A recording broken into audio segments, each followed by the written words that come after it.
Badan Pusat Statistik ini mencatat terjadinya peningkatan inflasi di bulan April 2021 sebesar 0,13% secara bulanan, di mana inflasi April ini lebih tinggi dibandingkan dengan bulan Maret yang tercatat 0,08%.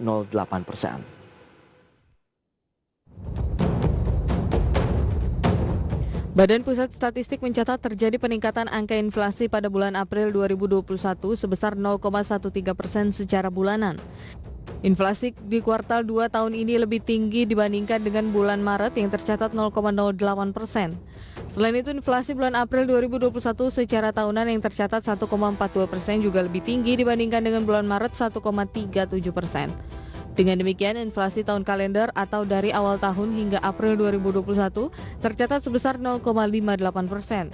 Komoditas penyumbang inflasi terdiri dari daging ayam ras, minyak goreng, jeruk, bahan bakar rumah tangga, emas perhiasan, anggur, pepaya, rokok kretek filter, dan ikan segar.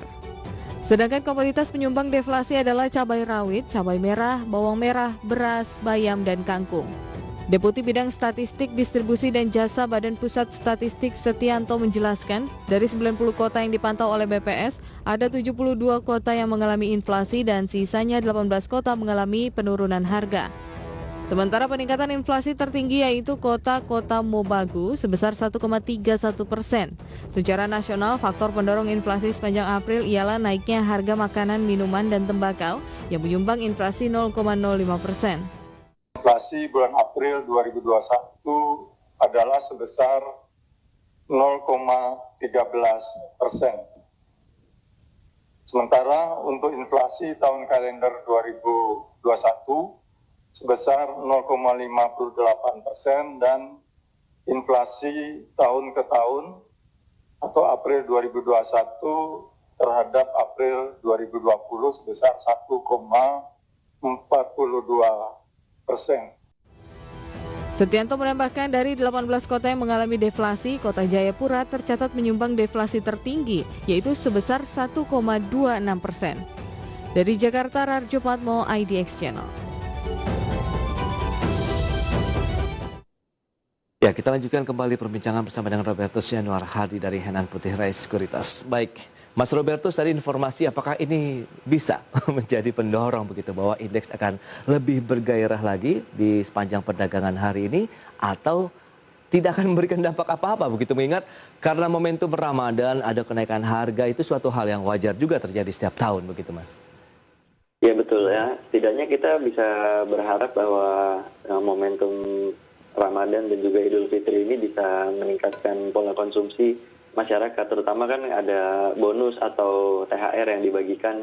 Mungkin beberapa perusahaan swasta dan juga pegawai negeri sudah ada beberapa yang menerima, beberapa yang belum, tapi kita sudah mulai melihat kan adanya peningkatan pola konsumsi. Terlihat di ibu kota kemarin itu ada peningkatan jumlah orang yang datang ke beberapa pusat perbelanjaan dan juga pasar. Nah, ini tentu merupakan salah satu indikasi bahwa adanya perbaikan di dalam daya beli dan juga minat untuk mengkonsumsi lagi, karena menjelang Hari Raya Idul Fitri tentu secara seasonality atau historical memang ada peningkatan di konsumsi, itu yang kita harapkan bisa terus sustainable sampai ke depannya. Mungkin setelah Idul Fitri juga masyarakat tetap bisa spending dan juga investasi seperti itu. Oke, nah kalau begitu kan masih ada sektor-sektor yang menarik nih untuk dicermati yang berhubungan dengan adanya penambahan atau peningkatan dari konsumsi masyarakat begitu, Mas Robertus?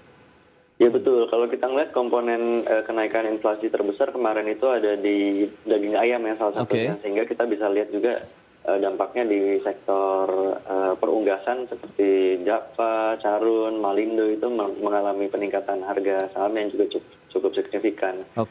Merespon juga kemungkinan adanya profitability yang bisa lebih tinggi menyusul musim panen lah. Biasanya kalau di sektor perunggasan ini kan di bulan Ramadan sampai dengan Idul Fitri boleh dibilang sebagai musim panen konsumsi produk-produk perunggasan, utamanya daging ayam dan telur. Jadi ini juga merupakan salah satu yang bisa dijadikan pilihan investasi oleh Bapak Ibu sekalian. Cukup telat tidak menurut Anda begitu? Momentum sekarang sudah mendekati bulan, maksud kami Lebaran begitu ini, Mas Robertus, untuk melihat Java, Cepin, main begitu yang Anda katakan, memang ini diuntungkan dengan kondisi seperti saat ini.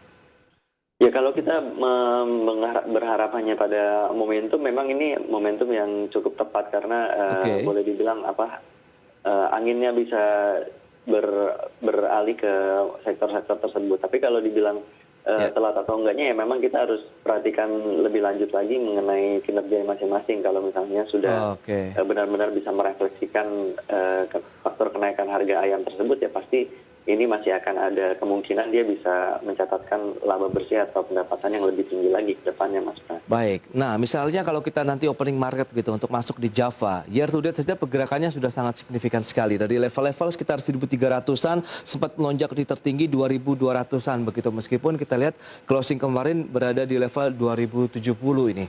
Bagaimana Anda melihat untuk Java kalau kita coba review ini, Mas Robertus? Kalau kita melihat sebenarnya masih ada di dalam tren bullishnya, jadi Oke. selama masih bisa bertahan di atas support di kisaran sekitar 1.900, 1.850, ini masih berpotensi untuk bisa menguji 2.200 bahkan 2.300 kembali untuk Java. Oh ya, itu short term trading saja atau bagaimana? Ya ini untuk jangka pendek sampai dengan menengah, kita sih masih perhatikan ada support yang cukup kuat di kisaran 1.900 sampai 1.850 lah kira-kira. Kalau misalnya masih bisa bertahan, tentu Iya. peluang untuk bisa 2.200 kembali sampai 2.300 itu bisa terbuka. Bisa menjadi pilihan investasi di paling tidak alternatif ya, memanfaatkan momentum Ramadan dan Lebaran saja begitu ya, Mas Robertus. Oke, itu dia untuk Java. Berikutnya kalau kita lihat Charon Popan juga mengalami lonjakan yang sama secara year to date begitu ya, pergerakannya begitu di sepanjang tahun 2021 ini, meskipun sempat mengalami tekanan lagi di level 7.000-an begitu setelah sempat menyentuh 7.700-an.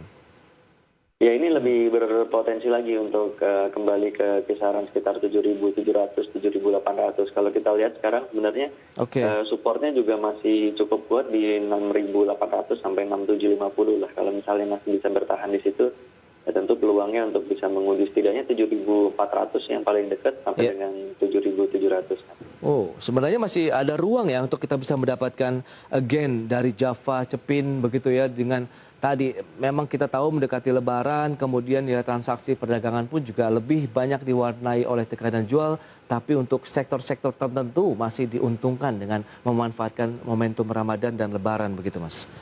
Iya, Oke, betul. kalau main bagaimana ini? Malindo Fitbel ya seperti teman-temannya yang lain begitu, tidak jauh berbeda kondisinya. Ya memang kalau kita ngelihat Malindo memang yang paling kecil ya market cap-nya, dan Betul. juga volatilitasnya juga cukup tinggi. Nggak jauh beda.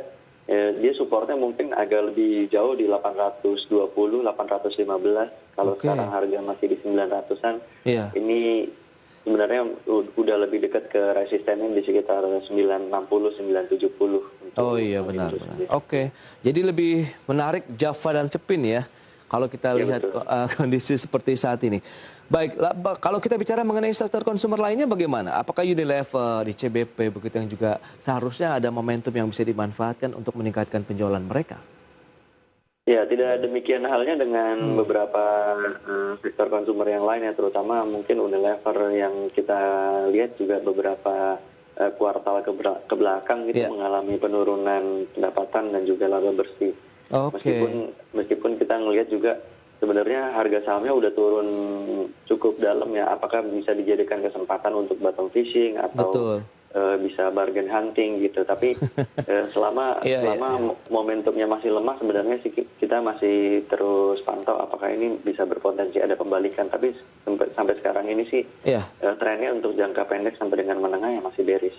Tuh. Masih bearish untuk Unilever, bahkan terbentuk sejak awal Januari lalu begitu ya pergerakannya. Tren secara teknikal grafis begitu memang dari level tertinggi 7.600 kemudian melemah bahkan sampai dengan 5.900 pada closing market kemarin. Jadi apakah ini sudah bottoming atau belum ini masalahnya?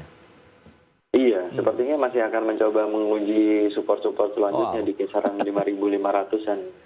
Wah, cukup jauh ya, 5.500-an itu. Bagi yang mungkin mau cicil beli sih, yang untuk investasi jangka panjang boleh lah ya kita masuk begitu untuk Unilever.